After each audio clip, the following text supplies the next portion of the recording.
Timmins-James Bay. Mr. Speaker, I'm very proud to rise on this motion today in this House with the work of my colleague from Nickel Belt and in particular the work of my colleague from Windsor West who's raised these issues again and again. I'm also proud to stand here as a member for the riding of Timmins-James Bay. My grandfather, Charlie Angus, came to Timmins from the Hawkhill tenements at Dundee, and he died on the shop floor at the Hollinger mine. My mother's father, Joseph McNeil, left with the waves of Cape Bretoners to work underground at Timmins. He broke his back in a fall of ground, which at those days, that wasn't even commented on in the newspapers because life was cheap. When my grandfathers were working underground, the average life expectancy for an East European man was 41 years of age. And that was considered a norm. And that was considered perfectly okay by industry. And I'm here to say today that my grandparents' generation fought so that our communities would benefit and there would be a decent way of life in the mines in Northern Ontario. And we're not about, at this point, in 2010, to turn back the clock and allow companies like Valley and Xstrata to run our resources into the ground. And that's what this motion is about. This motion is about this Conservative government's absolute failure to stand up for national interests. And we have to condemn them for what has happened at Stelco, what's happened at Nortel, what's happened at Xstrata, what's happened at Valley, because that will be the template they use on industry after industry, and Canadians need to see what's coming down the pipe. I'd like to say, Mr. Speaker, at the beginning, this is a very clear discussion. This is not about foreign investment. This is about scrutinizing foreign takeovers. I'll give you an example. This week, the first diamonds ever from Ontario went on sale from the Victor Diamond Mine on the James Bay coast.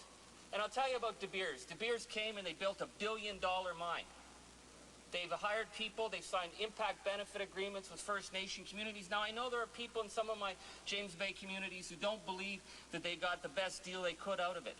But I'll tell you, I've worked with De Beers. I've had them phone me when we won the fight to get a school in Attawapiskat. The CEO of De Beers called me that day and said, how do we help? That's foreign investment. That's something that we must welcome on all sides of the political house, to have an investment climate, to welcome companies to come in, invest, and see the potential.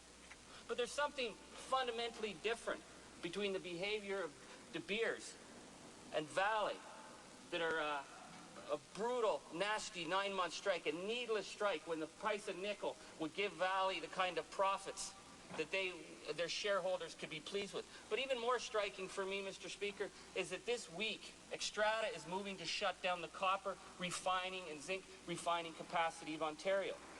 This has to be really understood because the Conservatives were warned about this. Xstrata had a less than stellar record. And when in 2006, we were on the verge of seeing the merger of Inco and Falconbridge, which would have created out of two world-class mining operations, a world-class super operation.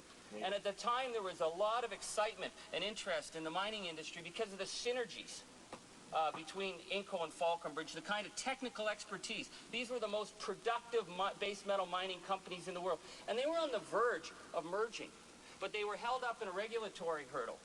And that's when Xstrata, this corporate raider, came along to try and take Falconbridge. And at that time, we pushed this government for a simple thing. We weren't asking them to stop Xstrata.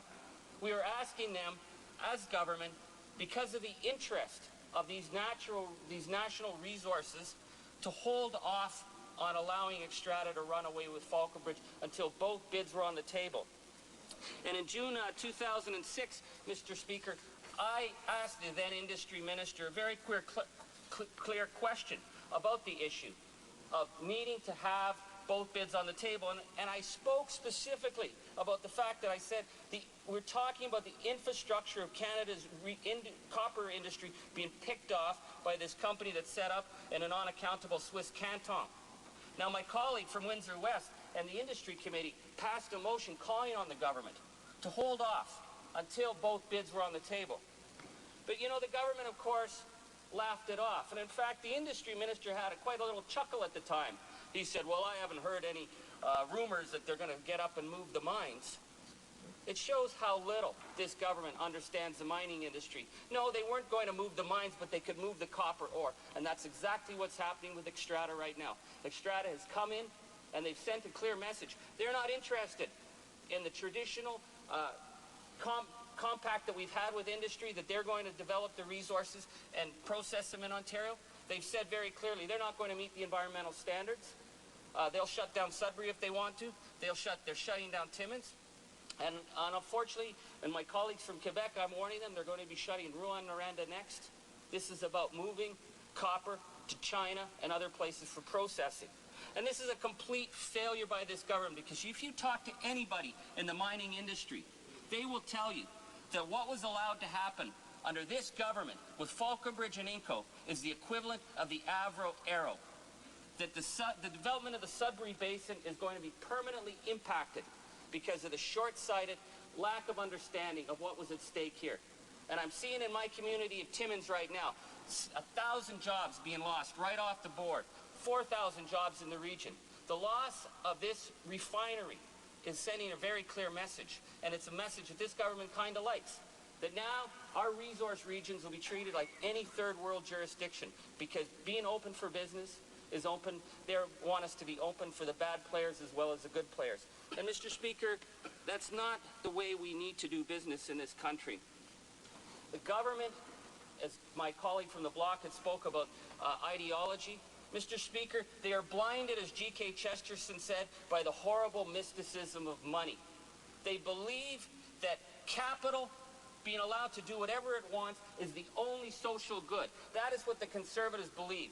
So if Xstrata comes in and tells our communities, you are just another third world jurisdiction, we don't have any obligation to process resources, we're going to ship it out, the government says fine, because capital speaks.